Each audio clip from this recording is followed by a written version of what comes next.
Et quel bonheur de le recevoir dans le studio à nouveau ce soir. Roland Garcia, notre spécialiste mode et déco. Ce soir, on s'intéresse à la mode féminine. Roland, bonsoir. Bonsoir Erwan, effectivement, mon très cher Erwan, pour Top Music et pour toi évidemment, j'ai couru les Fashion Week du monde entier pour te parler des dernières tendances en mode qu'il ne faut surtout pas rater pour être sublime dans nos rues alsaciennes. C'est pour ça que tu n'étais pas là pendant 15 jours, alors tu parcourais le monde. Exactement, j'ai fait toutes les Fashion Week. La classe. Il paraît que c'est le retour de l'iconique Marcel Blanc, même pour les femmes. Oui, effectivement, une des premières tendances cette saison, en fait, c'est le retour des grands classiques, dont le Marcel Blanc immaculé, mais qui cet hiver sera dans une version beaucoup plus luxe, avec des logos de marque comme chez Prada par exemple. Il est apporté tout simplement sous un blazer ou avec un manteau.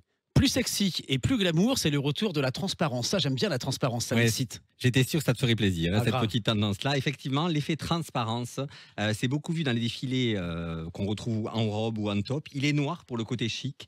Il va se décliner en broderie ou en plissé. Il est le symbole cet hiver d'une élégance délicate, comme chez Chanel et Valentino. Il sera chaud cet hiver, puisqu'il y a aussi un revival de la série Gossip Girl, mais également du clip de Britney Spears, Baby One More Time, le retour de l'uniforme écolière. Exactement, tu as toujours de très bonnes références, Erwan, toujours. Et bien oui, c'est une silhouette empruntée aux grandes écoles américaines ou anglaises. T'imagines une chemise blanche, une cravate, des jupes plissées courtes, des blazers pour une allure faussement sage à la Serena van der Woodsen, comme dans Gossip Girl, tu te souviens? Non, pas du tout. Peut-être un peu moins glamour, on va se réchauffer en restant écolo avec la fausse fourrure. Effectivement, c'est out la fourrure vraie. On est vraiment sur de la fausse fourrure, hein, et on en trouve vraiment des super jolies aujourd'hui qui ressemblent vraiment aux fourrures, aux vraies fourrures. Un seul mot d'ordre pour choisir sa fausse fourrure, il faut qu'elle soit dans des volumes très enveloppants et dans une palette chromatique très naturelle, comme chez Michael Kors ou Saint Laurent.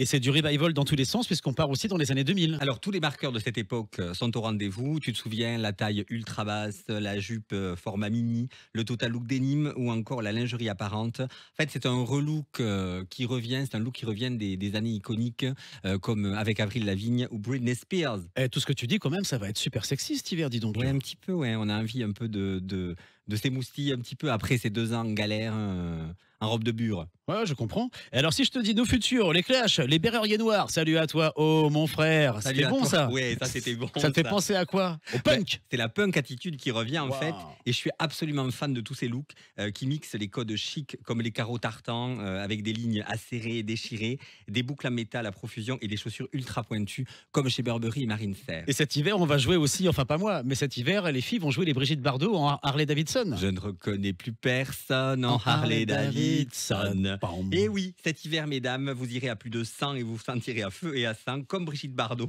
vous ne reconnaîtrez plus personne en Harley Davidson. En fait, c'est le retour des looks bikeuses avec des blousons en cuir très fités, des bottes évidemment, mais aussi des gants et des jupes multipoches.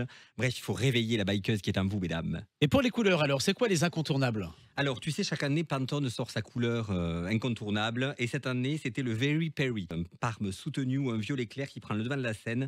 Puis, c'est le retour du rouge flamboyant qui tire un peu sur les fruits gourmands comme la framboise. Et enfin, le grand retour du noir dans toutes ses déclinaisons très lumineuses. Alors, tu nous parles des grandes marques, mais est-ce que tu as un conseil à nous donner pour être à la mode à moindre coût, à portée de toutes les bourses? Évidemment, pour m'adapter à toutes les bourses, un de mes conseils, c'est chiner vos vêtements hyper tendance. Il faut aller dans les magasins de seconde main, car comme vous le savez, la mode est un éternel recommencement. Et les tendances de cette saison étaient déjà là il y a une dizaine d'années. Donc on fonce dans les fripes strasbourgeoises, comme le Grenier ou le Léopard. Et on peut trouver aussi sur Internet tout plein de boutiques, parce qu'il y en a à peu près une vingtaine en Alsace. On retrouve ces tendances sur tes réseaux, Maison Marga, Roland Garcia peut-être surtout. Oui, surtout Roland Garcia, où je vous parlerai de toutes ces tendances avec des images. Là, cette semaine, c'était pour les dames. La semaine prochaine, on te retrouve et on fera les tendances mode pour les hommes. Oui, il faut qu'on soit au top, Erwan, cette année. Ouais, mais on l'est déjà. Oh, merci. Surtout toi. À la semaine prochaine, À Roland. la semaine prochaine.